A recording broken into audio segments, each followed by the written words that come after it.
Hey there folks, John here with Through My Lens, and today I'm coming to you with another knife-related video. Today I'm going to talk about what the best tactical folding knives are that are out there on the marketplace, and I'm going to talk about them in three different price categories. And I don't exactly know what to refer to these price categories because this will rub people the wrong way, but I'll call them, I guess, low, medium, and high.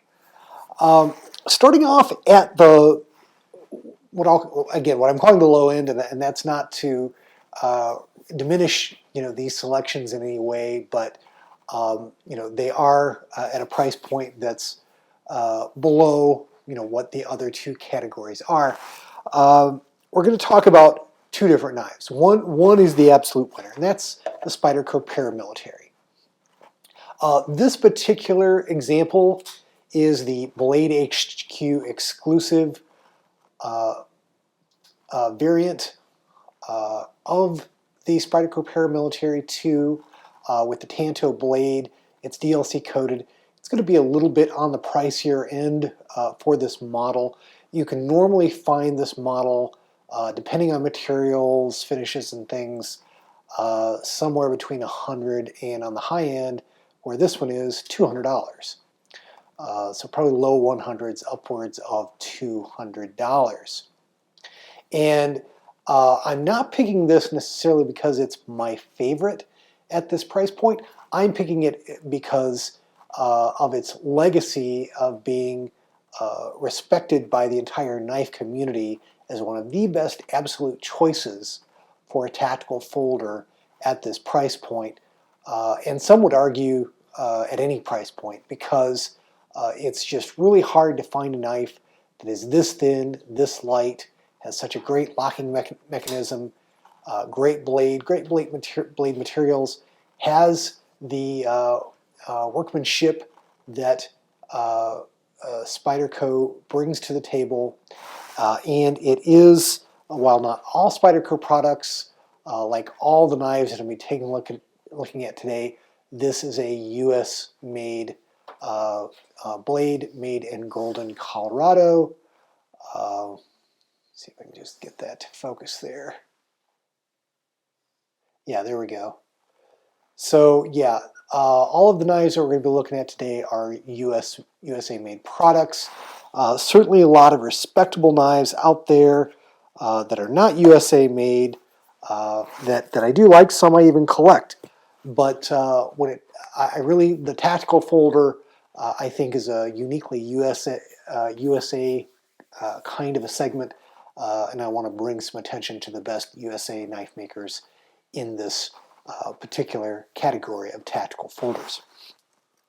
Now, the close runner-up, I believe, in my mind, is this Hogueritter, it's the MK2 RSK, yada yada, Doug Ritter. This is a horrible, horrible name. It's hard to say and hard to ask for. But it is a knives, what is the name of that vendor? Knifeworks, that's right, Knifeworks. And this would be my preference to the Spyderco personally. I'm not going to take anything away from Spyderco and the Paramilitary 2 as the winner of this category, but for me personally, this is the better choice. So it's a runner-up, if you will.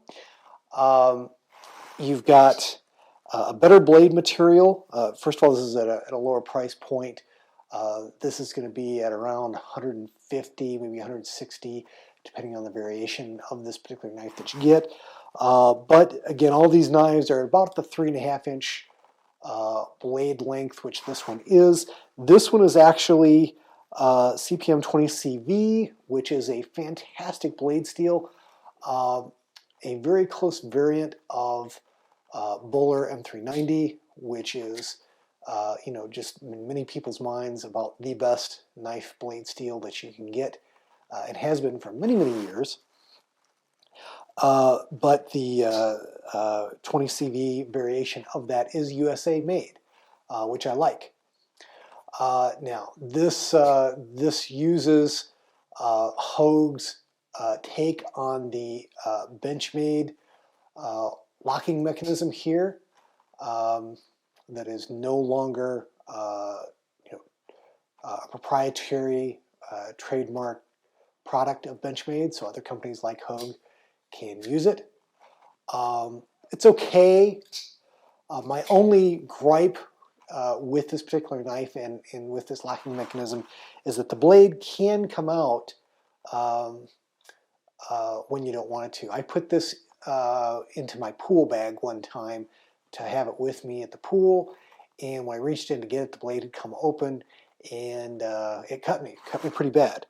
And just to kind of show you, I can, without using the locking mechanism, shake this guy open.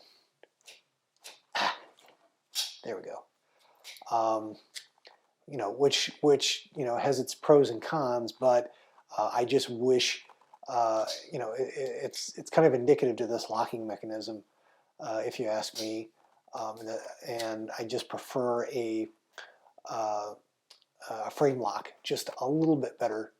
But other than that, fantastic knife. G10 handles, a little thicker, maybe slightly heavier, but not too heavy than the Paramilitary 2. And I just like it. I think it's a more attractive knife, and it just works for me in most situations better than the Paramilitary 2. Now again, that first category, we're looking at under $200. The next category we're going to look at is the, maybe, around $400 to $500 mark. And, I think that's a pretty clear winner. I'm going to take it out of my pocket right now. I'm talking about the Hinderer XM18. This is a knife that I've talked about a lot on this channel for a lot of different years, for many years. This particular variation is my favorite on the XM18, and that's the skinny slicer. The skinny versions of the Hinderer XM18, while still a little bit heavier than, say, the Paramilitary 2, are not heavy at all. They're perfect for EDC. This is about the same thickness, I believe, as the Paramilitary 2, so really easy to carry on a daily basis. Same great Hinderer titanium frame lock. The blade is, says right on the blade, CPM 20CV. Again, USA made blade, steel. Really like it. G10, you can't beat the Hinderer pattern on the G10. It is the best of any G10 that's out there, if you ask me. So much great about this particular knife. It comes in so many different variations. It's been around a long, long time. Great for EDC tasks. Great if you need it for defensive purposes. Here's another variation. Same color G10, but this one's a buoy. This is a full-size XM18. So a little heavier, a little chunkier, but still it's been something that a lot of people have carried for a lot of years. Civilian, military, law enforcement.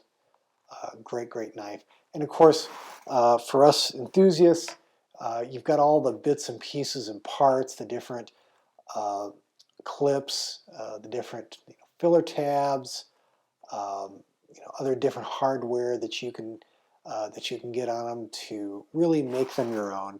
The Hinderer XM18, again, just can't be beat in this particular category.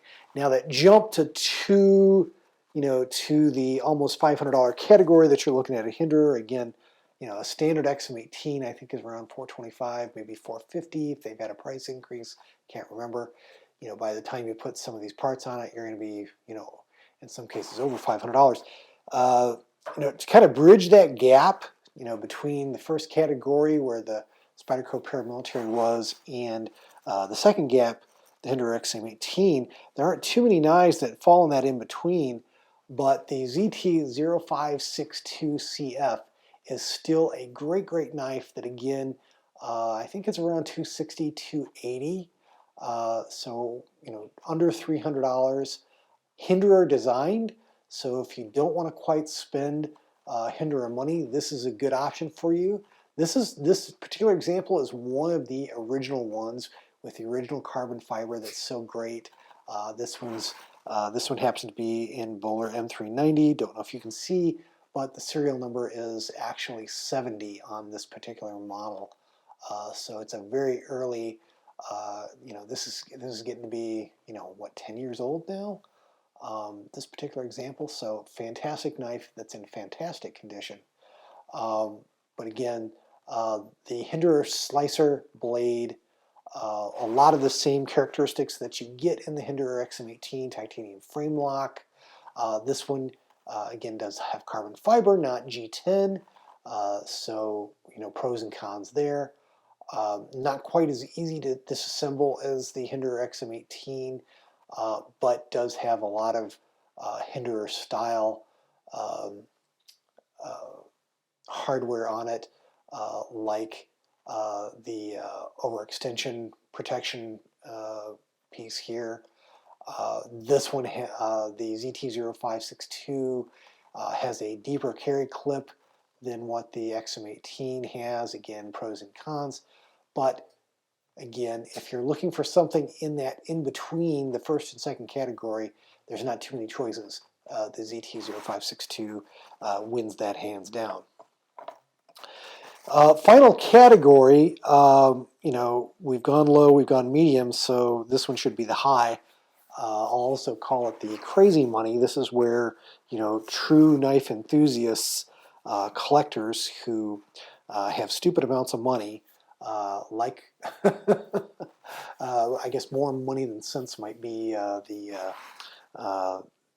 category, but in my mind, for a USA-made tactical folder, where money is almost no object, the Koenig RS is just unparalleled in this particular category. Here's two different variations on the Arius. Again, something I've reviewed and talked a lot about on this channel. Just a fantastic, fantastic knife. This one is what I'll call more of the quote-unquote standard production, in that it is a carbon fiber. The most common Koenig RS is in the full tie. That's still in around the 630, 650, somewhere in there. You get up into the carbon fiber scale. Now you're talking about around a $700-ish knife, maybe $750. This one is the standard, what I call just a stone wash. I think they may have different nomenclature for that. Koenig does use Bowler M390 for his blade steel, at least as of this recording. Would love to see these have a USA-made steel on them, but again, Bowler M390 for enthusiasts and collectors is such a fantastic steel. It's hard not to like it on this knife. And similar to Hinderer, Koenig does sell some different hardware. Not too difficult to get some of the anodized titanium bits that you can get in terms of hardware. They do sell occasionally, like very, very rarely, some I believe Mokutai clips, which are fantastic. There are some third parties that do as well, but I think Koenig prefers you not to use third parties for obvious reasons. But again, this has probably the best flipping action of any knife that's made, period, dot, end of sentence. Just fires out. The detent is phenomenal. Drops free. Just fantastic. The only knife I've ever come across and tested that was any better was the Holt Blade Works.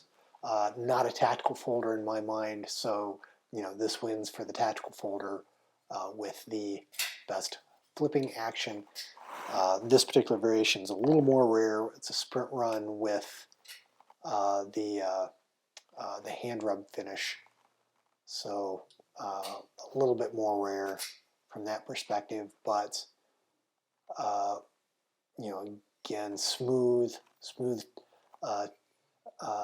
titanium on both sides, very similar. Phenomenal knife. A little bit of a variation on the detent from production run to production run.